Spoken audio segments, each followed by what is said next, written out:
Ikalimang kabanata. Ang mga mapalad. Nang makita ni Jesus ang napakaraming tao, umakyat siya sa bundok at naupo roon.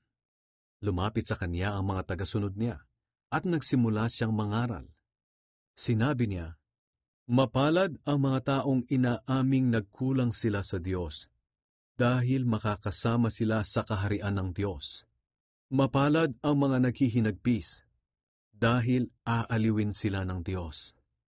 Mapalad ang mga mapagpakumbaba, dahil mamanahin nila ang mundo. Mapalad ang mga taong ang hangad ay matupad ang kalooban ng Diyos, dahil tutulungan sila ng Diyos na matupad iyon. Mapalad ang mga maawain, dahil kaaawaan din sila ng Diyos. Mapalad ang mga taong may malinis na puso, dahil makikita nila ang Diyos. Mapalad ang mga taong nagtataguyod ng kapayapaan, dahil tatawagin silang mga anak ng Diyos. Mapalad ang mga dumaranas ng pag-uusig dahil sa pagsunod nila sa kalooban ng Diyos, dahil makakasama sila sa kaharian ng Diyos. Mapalad kayo kung dahil sa pagsunod ninyo sa akin ay iniinsulto kayo, inuusig at pinaparatangan ng masama. Ganoon din ang ginawa nila sa mga propeta noong una. Kaya magalak kayo dahil malaki ang gantimpala ninyo sa langit. Ang asin at ilaw. Kayong mga tagasunod ko ang nagsisilbing asin sa mundo. Ngunit kung mag-iba ang lasa ng asin, wala nang magagawa para ibalik ang lasa nito. Wala na itong pakinabang kaya itinatapon na lang at tinatapak-tapakan ng mga tao. Kayo ang nagsisilbing ilaw sa mundo. At ito ay makikita nga tulad ng lungsod na itinayo sa ibabaw ng isang burol na hindi maitago. Walang taong nagsindi ng ilaw at pagkatapos ay tatakpan ng takalan. Sa halip, inilalagay ang ilaw sa patungan upang magbigay liwanag sa lahat ng nasa bahay. Ganoon din ang dapat ninyong gawin. Pagliwanagin ninyo ang inyong ilaw sa mga tao, upang makita nila ang mabubuting gawa ninyo at pupurihin nila ang inyong amang nasa langit. Ang turo tungkol sa kautusan. Huwag ninyong isipin na naparito ako upang ipawalang saysay ang kautusan ni Moises at ang isinulat ng mga propeta. Naparito ako upang tuparin ang mga ito. Sinasabi ko sa inyo ang totoo. Hanggat may langit at may lupa, kahit ang kaliit-liitang bahagi ng kautusan ay hindi mawawala ng kabuluhan hanggat hindi natutupad ang lahat. Kaya ang sinumang lumabag sa pinakamaliit na bahagi ng kautusan at magturo sa iba na lumabag din, ay ituturing na pinakamababa sa kaharian ng Diyos. Ngunit ang sinumang sumusunod sa kautusan at nagtuturo sa iba na sumunod din, ay ituturing na dakila sa kaharian ng Diyos. Kaya tandaan ninyo, kung hindi ninyo mahihigitan ang pagsunod ng mga tagapagturo ng kautusan at ng mga Pariseo sa kalooban ng Diyos, hindi kayo makakapasok sa kaharian ng Diyos.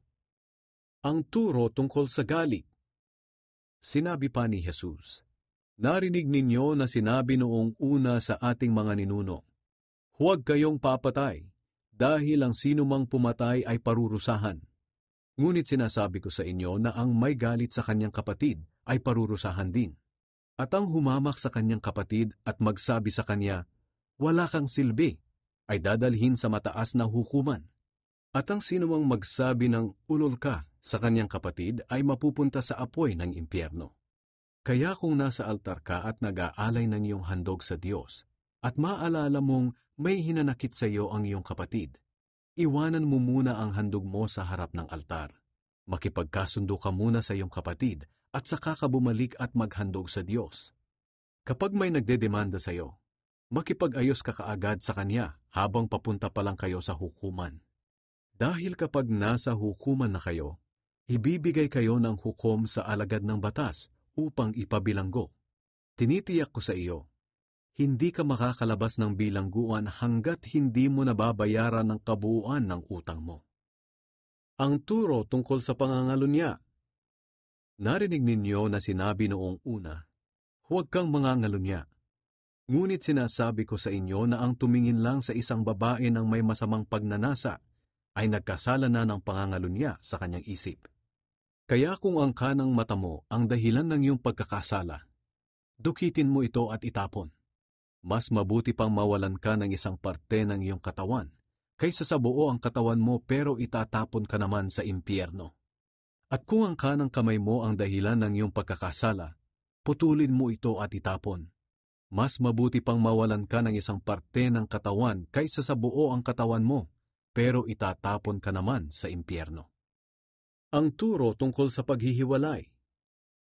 Sinabi rin noong una, kung nais ng isang lalaki na hiwalayan ang kaniyang asawa, kinakailangang bigyan niya ito ng kasulatan ng paghihiwalay.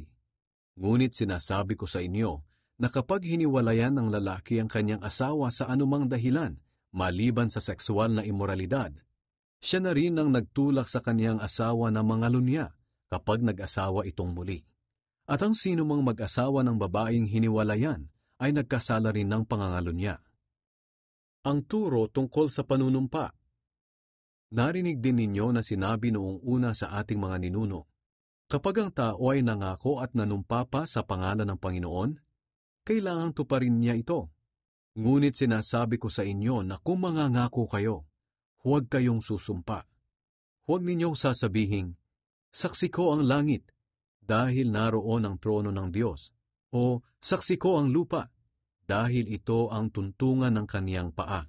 At huwag din ninyong sasabihin, saksi ko ang Jerusalem, dahil ito ang lungsod ng dakilang hari. At huwag din ninyong sasabihin, kahit mamatay pa ako, dahil ni isang buhok mo ay hindi mo kayang paputiin o paitimin.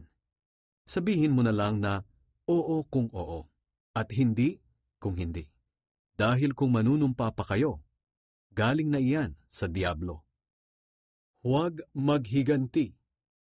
Narinig ninyo na sinabi noong una, mata sa mata, ngipin sa ngipin. Ngunit sinasabi ko sa inyo na huwag ninyong gantihan ng masama ang gumagawa sa inyo ng masama. Kung sampalin ka sa kanang pisngi, iharap mo pa ang kaliwa.